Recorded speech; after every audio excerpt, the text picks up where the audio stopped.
오늘 저는 진정한 예수님의 사역이란 제목으로 여러분과 함께 언어를 나누고자 합니다.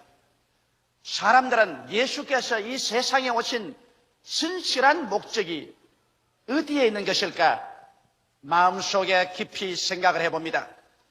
여러분, 어떠한 지도자라도 타인을 지도하고 인도하기 위해서는 그 지도 이념이 분명해야만 하는 것입니다. 어느 지도자라도 그가 지도자로서의 입신 출세를 하려면 자기가 어떠한 지도 이념을 가지고 사람들을 더 잘 살고 향상된 삶을 살게 하겠다는 이와 같은 철학이 분명히 있어야만 되는 것입니다. 예수님께서도 그 복음 증거의 사역 초기에 주님께서 그 고향 땅 나사렛에 오셔서 모인 무리들에게 이사야서를 펼쳐놓으시고 주님께서 복음 전도의 지도 목표를 분명하게 설파하셨습니다. 그리고 예수님께서 어떠한 사명으로 이 땅에 오셔서 우리 인류를 위해서 일하겠다는 그 지도 목표를 주께서 밝고 환하게 말씀하실 뿐 아니라 이제 예수님의 일생을 통해서 그 걸어간 발자취가 주님께서 발표하신 그 지도 이념과 조금도 다름이 없이 실천되었다는 것을 우리에게 밝혀 보여주고 있는 것입니다. 이렇기 때문에 예수님의 지도 이념을 알려고 하면 그 말만 읽지 말고 예수님의 일생의 사역을 통해서 그 지도 이념이 어떻게 전개되었는가 이 사실을 알아볼 때 우리는 밝히 주님께서 무엇 때문에 이 땅에 오시는가를 깨달아 알 수가 있게 되는 것입니다. 예수님께서는 나사렛 회당에 모인 무리들에게 먼저 복음 증거의 사명에 관해서 분명하게 말씀하셨습니다. 첫째로 그런 말씀하기를 내가 이 세상에 온 것은 가난한 자에게 복된 소식을 전하기 위해서 왔다고 그와 같이 말씀하신 것입니다. 예수님 당시에 이 세상은 어느 곳에 가나 물론 대단히 가난했었습니다. 더구나 유대인들은 극도의 가난에 시달리고 있었습니다. 그들은 로마인들에게 점령을 당하고 착취를 당해서 그들의 삶이란 것은 겨우 호구지책을 연명에 나갈 정도도 되지 못하는 그런 어려운 지경에 있었던 것입니다. 그때 예수님께서 오셔서 주의 성령이 내게 임하시니 이런 나라와 하여금 가난한 자에게 복된 소식을 전하게 하시려고 내게 기름을 부으셨다고 말씀하신 것입니다. 그런데 오늘날 사람들은 이 성경 구절을 어떻게 해석하냐면 예수께서는 가난한 사람들에게 삶의 부여를 나누어 주기 위해서 주님께서 국가적으로 사회적으로 정치적으로 제도를 개혁해서 그렇게 해서 부의 공평한 분배를 도모하도록 그렇게 하라고 명령하신 것이다. 이렇게 해석하는 사람들이 있습니다. 그러나 여러분 실제로 예수님의 사역을 통해서 예수님의 그 복음선을 해석하지 않으면 우리는 해석을 잘못하게 되는 것입니다. 예수님께서는 일생을 통해서 그가 사역을 하고 십자가에 못 박여 돌아가셨습니다만 그때까지 주님께서 계신 유대나라에 주님께서 정치적으로 사회적으로 제도를 개혁해서 가난한 사람에게 부를 공평하게 분배하도록 만드는 일을 한 번도 하지를 않으셨습니다. 여러분 그 증거로서 그 당시 유대나라는 예수님이 태어났을 때와 예수님이 십자가에 못 박여 돌아가실 때까지 조금도 가난의 생활이 물러가지 아니하고 그들의 삶 자체가 부유하게 된 증거가 없었습니다. 이것을 보게 될 때 예수님께서 오셔서 3년 반 동안의 목회 생활을 통하여 실제적으로 정치적 사회적 제도를 변혁시킴으로 가난을 물리치려고 하지 않은 사실을 우리는 분명하게 알 수 있는 것입니다. 그렇기 때문에 주님께서 조금도 3년 반의 성회를 통해서 그들이 살았던 그 사회 환경에 실제적으로 가난을 물리칠 그런 사회적인 변혁을 가져오지는 않으셨습니다. 그렇다면 예수님이 하신 말씀은 거짓말입니까? 가난한 자에게 복된 소식을 전하라고 왔다고 했는데 눈으로 보여지게 사회 제도적으로 복된 소식을 가져올 만한 변혁을 가져오지 못했으니 예수의 사역은 실패했다고 말할 수 있습니까? 그렇지가 않습니다. 예수님께서 복된 소식을 전가한 가장 근원적인 것은 바로 천국의 축복을 전가하는 것입니다. 가난한 자에겐 복이 있나니 천국이 저희 것임이라고 말씀한 것입니다. 주님께서 전가한 축복 중에 가장 위대한 축복이 천국에 눈물과 근심과 탄식과 앓는 것이나 고가는 것이나 죽는 것이나 이별하는 것이 없는 그 나라를 주겠다는 약속을 전한 것입니다. 오늘 세상에서 배부르고 세상에서 부귀와 영화를 누리는 사람들은 천국을 원하지 않습니다. 여기가 좋사오니 여기에서 영원히 살겠습니다는 이런 마음의 자세지, 내일에 대한 어떠한 간절한 바람이 없습니다. 현재 웃고 현재 배부르고 현재 만족하고 있기 때문에 미래에 대한 그러한 기대와 요청이 없는 것입니다. 그러나 현재 배고프고 현재 울고 현재 가난한 사람에게는 현재 안주할 것이 없고 만족하지 않기 때문에 미래에 대한 기대가 간절히 가슴 속에 꽉 들어쳐야 되는 것입니다. 이렇기 때문에 예수님께서 이 가난한 자들에게 장차 주님이 다가올 천국에 대한 설교를 할 때 이 사람들은 기쁘게 마음문을 열어놓고 이 복음을 받아들인 것입니다. 이렇기 때문에 주님께서 장차 오실 세계는 이 세상에서 마음이 가난한 자, 육신이 가난한 자, 생활이 가난한 자, 환경이 가난해서 갈급하게 무엇으로 더 나은 세계를 찾고 있는 그런 사람들에게 주기 위해서 찾아오신 것입니다. 오늘날 또 우리가 예수의 복음을 전개해보면 현재 배부르고 현재 웃고 현재 잘 사는 사람들, 예수의 복음에 대해서 관심을 기울이는 사람 지극히 적습니다. 그러나 현재 배고프고 가난하고 울고 헐벗은 사람들에게 예수 그리스도의 복음을 전개할 때 저는 마음문을 열어놓고 즐겁게 이 복음을 받아들이고 있는 것입니다. 그뿐 아니라 예수님이 가난한 자에게 복된 소식을 전하였다는 것은 주께서 이 땅에 오셔서 십자가에 고난당하심으로 말미암아 가난과 저주를 몸소 당신께서 청산하실 것을 약속하신 것입니다. 정치적, 제도적 변혁을 가지고서 부의 공평분배를 가져오는 이와 같은 세상적인 방법으로 가난을 퇴치했다는 것이 아니라 주님께서는 근원적으로 가난과 저주를 십자가에서 대속해버림으로 말미암아 믿음으로 인하여 하나님께서 하늘문을 열고 축복을 해주심으로 가난을 물리치겠다고 약속하신 것입니다. 이렇기 때문에 그리스도는 3년 반 동안의 생활 동안 그런 지극히 가난에 찌들어진 삶을 살아간 것입니다. 예수 그리스도께서는 친히 말씀하기를 여우도 굴이 있고 산새도 들짐이 끝만 인자는 머리 둘 곳이 없다고 말하셨습니다. 그는 문전 글씨가다시피 이 동리에서 저 동리로 이 도시에서 저 도시로 유랑방랑하면서 살았었습니다.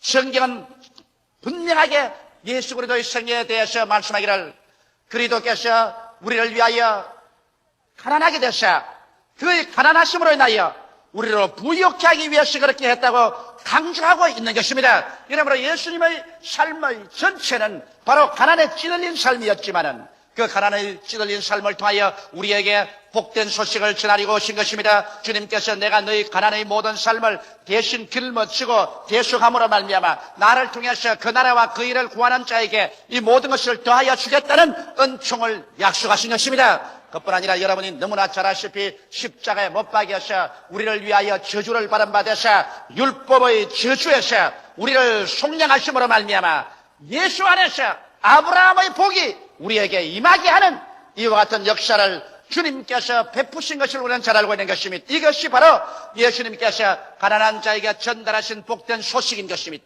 예수님은 이 소식을 우리가 듣고 그리고 마음속에 믿음을 가지고 그래서 절망과 좌절과 저주와 패배의식에서 벗어나셔 주님께서 우리에게 축복을 명하셨고 저주를 개방하였으므로 적극적이고 긍정적이며 창조적이고 더 나은 내일을 가져오는 위대한 믿음을 가지고 살아갈 수 있도록 신념을 넣어주신 것입니다. 이러한 믿음을 가지고 우리가 주님 중심으로 살고 기도할 때 우리의 축복은 하늘문을 여시고 하나님께서 부어주심으로 말미암아 우리의 삶 속에 모든 것이 형통할 수 있도록 만들어 주시는 것입니다.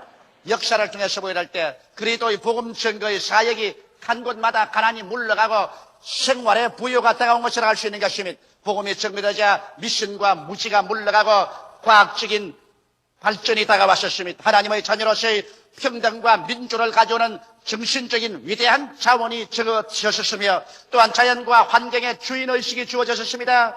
미신으로 말미암아 자연 환경에 짓눌려 살지 않고 복음이 증거되자 말자 우리는 이 모든 자연의 주인이라는 담대한 의식이 주어졌으며 과학적인 발명과 발견을 가져오게 되고 인간의 존엄성을 깨달아서 우리 한 사람 한 사람이 하나님의 형상과 모양대로 지음받았기 때문에 천하보다 인간의 생명이 귀한 것을 깨달아지는 사상을 사람들 마음속에 넣어주신 것입니다. 이를 통해서 축복의 영 성령이 역사하심으로 주를 믿는 백성마다 머리가 되고 꼴이 되지 아니하고 위에 있고 아래 내려가지 아니하고 남에게 구워줄지라도 굳지 아니하는 이와 같은 역사적인 증거를 나타내 놓은 것을 우리가 알 수 있는 것입니다. 이 세상에 가장 뚜렷한 증명은 역사적인 증명을 능가할 수 없습니다. 예수 그리스도의 복음이 증가한 그 나라마다 여러분 역사적으로 가난을 물리치지 아니한 나라가 한 나라도 없습니다. 그리스도의 복음을 받아들인 나라치고 역사적으로 가난에 찌들어지고 헐벗고 굶주려서 패배한 나라가 어디 있는지 여러분 역사적으로 한번 찾아보시기 바랍니다. 이러므로 진실로 예수 그리스도의 사역은 그리스도의 십자가의 고난을 통해서 여러분과 내가 태고로부터 짓밟혀온 가난과 저주에서 속량시켜주고 해방시켜주는 위대한 믿음을 우리에게 허락하여 주시는 것입니다. 이것이 바로 그리스도의 사역의 가장 위대한 출발의 메시지인 것입니다. 둘째로 예수님께서는 포로된 자에게 자유를 주기 위해서 오셨다고 말씀한 것입니다. 그런데 그 당시에 보면은 로마의 정치적인 포로가 수없이 많았습니다. 유대 나라는 로마의 지배하에 있었기 때문에 로마에서 개방과 자유를 얻기 위해서 폭동을 일으키다가 잡혀서 정치적인 포로로서 고난당하고 있는 사람이 수없이 많았습니다. 그런데도 불구하고 예수님께서 포로된 자에게 자유를 주게 하겠다고 하셨지만 어떠한 주님께서 기적을 통하여 혹은 정치적인 운동을 통하여 결산을 통해서 주님께서 정치적 포로나 노예 해방을 실제로 한 사람도 시켜준 역사적인 기록이 없습니다. 심지어는 예수를 전가하던 세례 요한까지라도 헤로드에게 잡혀서 감옥에 들어가실 때 예수님은 세례 요한을 해방시켜 주지 않았던 것입니다. 그럼 예수께서 말씀한 포로된 자에게 자유라는 것은 그러면 정치적인 그렇지 않으면 노예 해방도 아닌데 무슨 자유를 말하는 것입니까? 예수께서 말씀한 자유라는 것은 여러분 영적인 정신적인 차원에서의 자유를 주님께서 전파해 주신 것입니다. 예수님께서는 포로된 자에게 자유를 전하였다고 말씀했는데 그리스도의 행적을 통해서 보게 될 때 정치적 포로나 노예 해방은 안 시켰을지라도 주님은 가는 곳마다 마귀에게 포로된 자를 놓아준 사실을 우리는 알 수 있는 것입니다. 주님은 처처에 마귀에게 포로된 자를 놓아주신 것입니다. 그라사인 지방에서 군대 마이야 잡혀서 온 처자를 다 버리고 공동묘지에 가서 돌로서 자기 몸을 치고 찢으며 주야로 고함치고 있는 사람, 이 사람을 주님께서는 예수 그리스도께서 친히 오셔서 놓아주셔서 정결한 사람으로 만들어주시고 부모 처자 있는 곳으로 돌아가게 만들어준 것입니다. 오늘날 또 주님께서는 포로된 자에게 자유를 주시기 위해서 원수 마귀에게 잡혀서 포로되어 고생하는 사람들을 놓아주시는 역사를 베풀고 계시는 것입니다. 주님은 또한 죄악에서 해방시키는 일을 하셨습니다. 사람들마다 이 세상에서 하나님을 대하여 사회를 대하여 자기 양심에 죄를 짓고 죄악으로 묶여서 고민하는 사람이 얼마나 많습니까? 누가 인간의 이 죄악의 정죄의식에서 놓아줄 수 있겠습니까?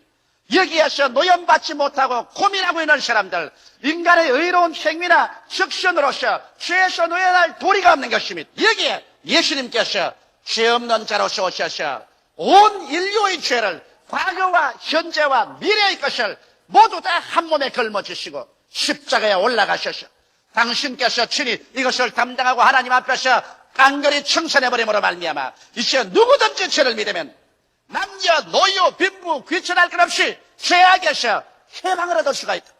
이래서 진실로 예수 앞에 나와서 회개하는 자마다 죄에서 해방을 얻는 이와 같은 해방을 허락해 주신 것입니다.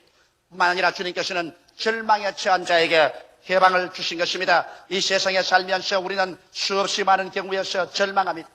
우리의 삶에서 절망하여 살 길이 아득할 때 주님께서 오셔서 우리에게 영원한 소망과 함께 이 땅에서 하나님을 사랑하는 자, 곧 그 뜻대로 부르심을 입은 자들에게는 모든 것이 합력하여 선을 이루는 그 위대한 진리를 깨닫게 하시고 기도하게 해주심으로 말미암아 절망의 포로에서 해방 얻게 해주시는 역사를 하는 것입니다. 예수님께서 포로된 자에게 자유를 주겠다는 것은 진실로 우리의 영적인 세계 또 우리의 정신적인 세계 속에서 참된 자아가 마귀와 죄악과 절망에서 해방을 얻어 참 삶을 얻게 하는 여기에 주님께서 주안점을 주시고 역사하여 주신 것입니다. 셋째로 주님께서는 눈먼 자에게 다시 보게 함을 전하기 위해서 왔다고 말한 것입니다.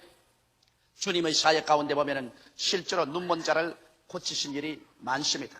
제가 오랄 로버트 목사님 그 대학에 가서 오랄 로버트 목사님과 같이 앉아서 오랜 시간 같이 이야기를 했었습니다. 근데 오랄 로버트 목사님이 당신의 눈을 이렇게 가르치면서 조 목사님 내 눈 안 보라고. 내 이 왼눈이 실명을 해버리고 말이야. 세계적인 신유의 종인데도 불구하고 눈이 실명을 했다. 그래서 이 눈이 안 보여서 하나님께 눈을 고쳐달라고 기도하니까 환상 가운데 눈이 크게 나타나고 눈 구조를 완전히 보여주시더랍니다. 그럼 하는 말씀이 이 눈이란 것은 이 세상의 유기물질, 무기물질들이 합쳐서 이렇게 섬세하게 눈이 이루어졌다. 그러므로 내가 성령의 능력과 기적으로도 눈을 고칠 수 있지만은 또 나의 종들의 손을 통해서 이술을 통해서도 눈을 고칠 수가 있다. 그러므로 너는 요번에 병원에 가서 이술로서 눈을 고쳐라. 그렇게 말씀하더랍니다. 그래서 그는 하나님께 기도하고 그리고 성령의 도우심을 받아 병원에 가서 이술로서 눈 수술을 받고 그 다음 하나님께 기도하고 성령의 은총을 받아서 눈을 완전히 회복했다고 그렇게 제게 간증하는 것을 들었었습니다. 그런데 하나님께서는 오늘날 이술을 통해서도 눈을 고치거니와 또 순수한 성령의 능력으로 눈을 고치기도 합니다. 이번 이스라엘에 여행을 간 여행단 중에 한 사람의 이야기를 들었습니다. 이스라엘로 여행을 가기 전에는 눈이 안 보였는데 그의 소원이 실로암에 가서 꼭 눈을 씻고 난 다음에 병이 나을 것을 믿고서 장님인데 따라갔었습니다. 그래서 그 관광단에서 실로암에 갔을 때 그 손을 잡고 가서 실로암의 물에 눈을 씻고 난 다음에 진짜로 눈이 떠버리고 말았었어요.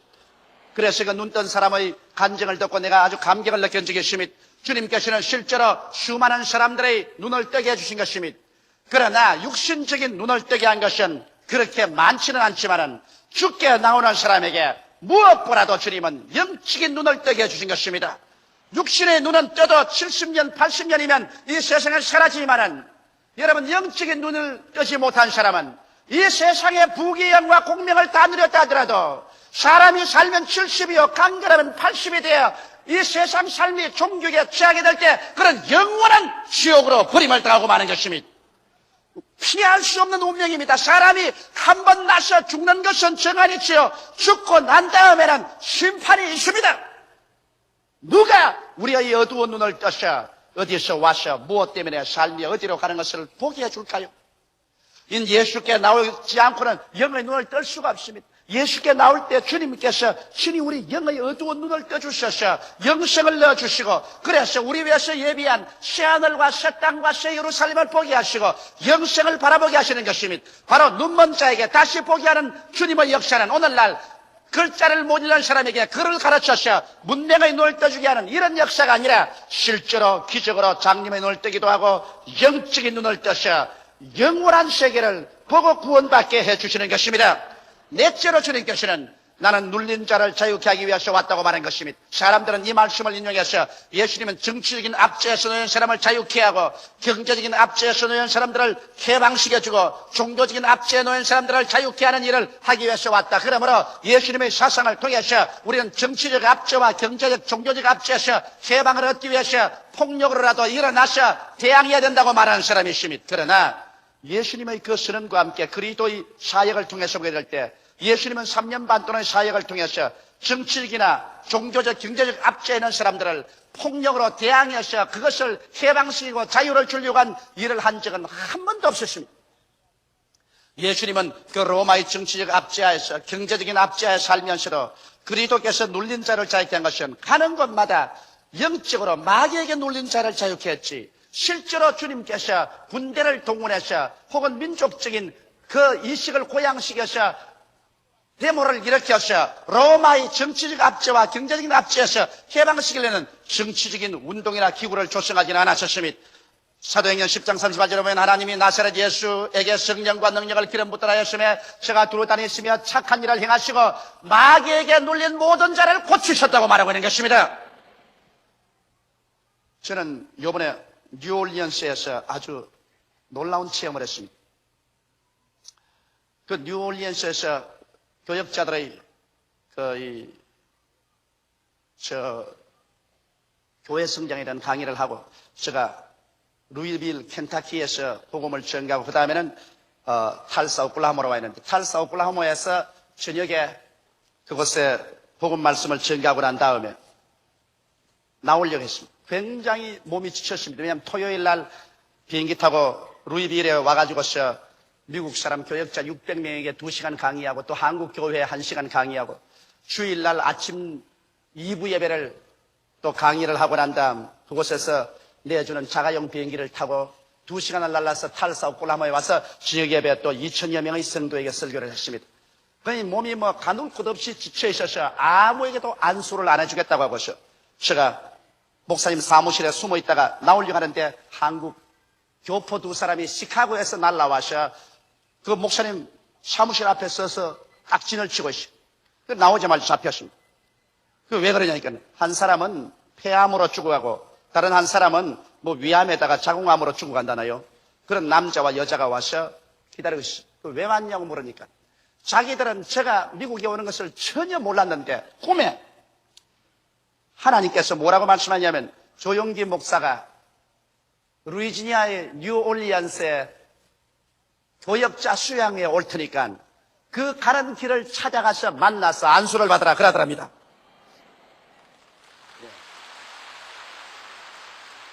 그래서 이분이 전화를 걸어서 온 전체 수소문을 해서 나의 발걸음을 추적해 와서 그래서 나중에는 탈사 오클라호마에까지 추적이 되어서 거리로 비행기를 타고 왔습니다.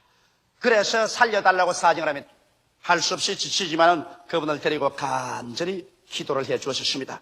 그리고 돌아왔는데 그 다음 그분이 그 이튿날 비행장에서 전화를 걸어왔습니다. 그 비행장의 전화가 뭐냐면 폐암으로 말미암아 숨이 답답하고 괴로워 큰 고통을 당했는데 안수를 받고 하루 저녁 지난 동안에 기침을 하면서 이 폐암 덩어리가 목으로 떨어져 나왔었어요. 그리고 그 고통이 사라지고 아예 상쾌하게 되었다고 너무 감사하다고 정말 하나님께 감사하다고 그렇게 전화를 하고 떠나갔었습니다. 하나님께서는 옛날이나 오늘이나 마귀에게 눌린 모든 자를 주님께서 고쳐주시고 있는 것입니다. 이렇기 때문에 우리는 주님께 나올 때 마귀에게 눌린 모든 질병에서 놓여날 것을 기대하고 주께 간구하는 일을 해야 될 것입니다. 다섯째로 주님께서 말씀한 것은 하나님의 은혜의 해를 전파하러 왔다고 말하는 것입니다. 여러분, 하나님의 은혜의 해라는 것은 구약의 희년을 말하는 것입니다. 희년이라는 것은 이스라엘 나라에서 땅을 팔아먹든지 집을 팔아먹든지 종으로 팔리든지 했으면 50년 만에 그것을 전부 다 주인에게 돌려주는 것입니다. 49년 만에 큰 속죄의 제사를 드리고 난 다음에 50년 희년의 큰 나팔을 불면은 모든 종을 뗐던 사람 다 돌아가고 집이나 땅을 샀던 사람은 주인에게 돌려주는 그와 같은 원상 회복의 해를 희년이라고 말하는 것입니다. 예수님께서 내가 희년의 해를 전하러 왔다고 했는데 실제로 예수님의 생애를 통해 보게 될 때 희년의 해가 전해졌습니까? 예수님이 실제로 포로를 다 해방시키고 집 산 사람, 땅 산 사람 주인에게로 다 돌려주는 역사를 일으켰나요? 그런 실제적인 일이 일어나지 않았었습니다. 그러면 그리스도께서 하신 말씀이 거짓 말인가요?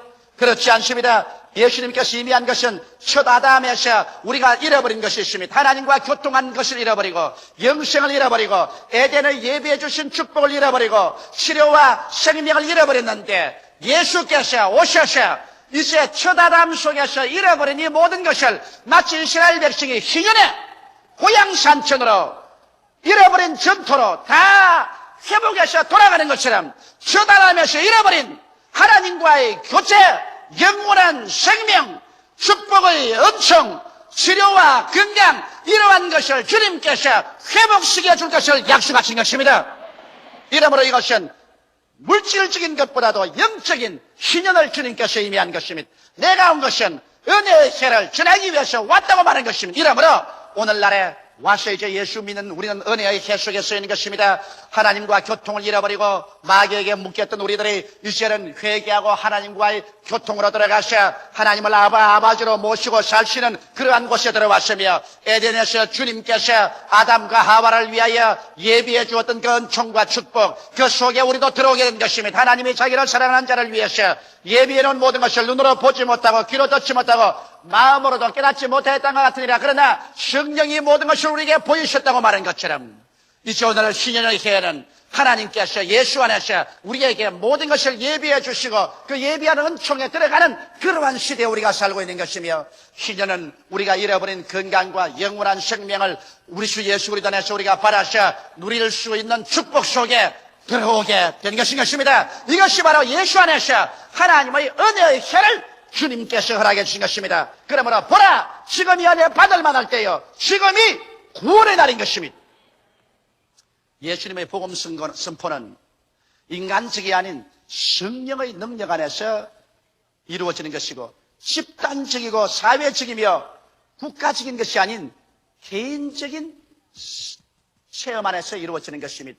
우리가 집단적이고 사회적이고 국가적인 구원이라는 것은 이 땅에 현재 이루어질 것이 아닙니다. 이는 주께서 호령과 천사장의 고함과 하나님의 나팔로 진이 하늘로 쫓아 강림하실 때, 그때 주 안에서 죽은 자들이 먼저 일어나고 살아남은 우리들도 변화되고 주님께서 천년왕국을 이루셨을 때, 그때 집단적이고 사회적이고 국가적인 구원이 이루어지는 것이요, 세계적인 구원이 이루어지는 것입니다. 그때가 이르기 전까지는 아직 우리가 이 땅에서 행인과 나그네로 살아가는 이상 주님께서 역사하는 구원이란 개인적인 체험 속에서 이루어지는 것입니다. 여러분의 개인이 가난한 자가 축복을 받게 되고, 그리고 포로된 자에서 자유를 얻게 되고, 눈먼 곳에서 다시 보게 되고, 눌린 상황에서 자유를 얻게 되고, 하나님의 은혜를 받는 이 역사가 개인 속에 이루어지는 것입니다. 이러므로 아직까지 이 운동이 사회적으로나 국가적으로나 세계적인 집단적인 차원에서 이루어질 때가 오지 않았었으면, 그때는 주님께서 천년왕국 때 이것이 이루어지는 것입니다. 이러기 때문에 이러한 것은 인간의 사회적인 정치적인 수단으로 이루어질 것이 아니라 성령으로 장차 우리 가운데 이루어질 것입니다. 이러므로 그리스도의 진정한 복음 선언은 여러분 한 사람 한 사람 개인 속에 이루어지는 하나님의 은혜를 말씀하는 것입니다. 기도드리겠습니다. 살아계시고 거룩하신 하나님 우리 아버지, 우리 주 예수께서 우리에게 오셔서 가난한 자에게는 복된 소식을, 포로된 자에게는 자유를, 눈먼 자에게는 다시 보게 함을 전파하고, 눌린 자는 자유케 하고 하나님의 은혜의 혀를 전파하여 주신 것을 감사드리옵나이다. 살아계신 우리 아버지 하나님, 이 시간으로 오늘 이 시간에도 예수님은 손을 활짝 내미시고 수고하고 무거운 짐진 자여 다 내게로 오라, 내가 너희를 쉬게 하려고 말씀하고 있으므로 우리 한 사람 한 사람 예수 앞에 나와서 이 복음 선언의 위대한 언약을 받아들이고 위대한 하나님의 은총 속에 들어가는 우리들 되게 하여 주옵소서. 예수님 이름 받들어 기도드리옵나이다. 아멘.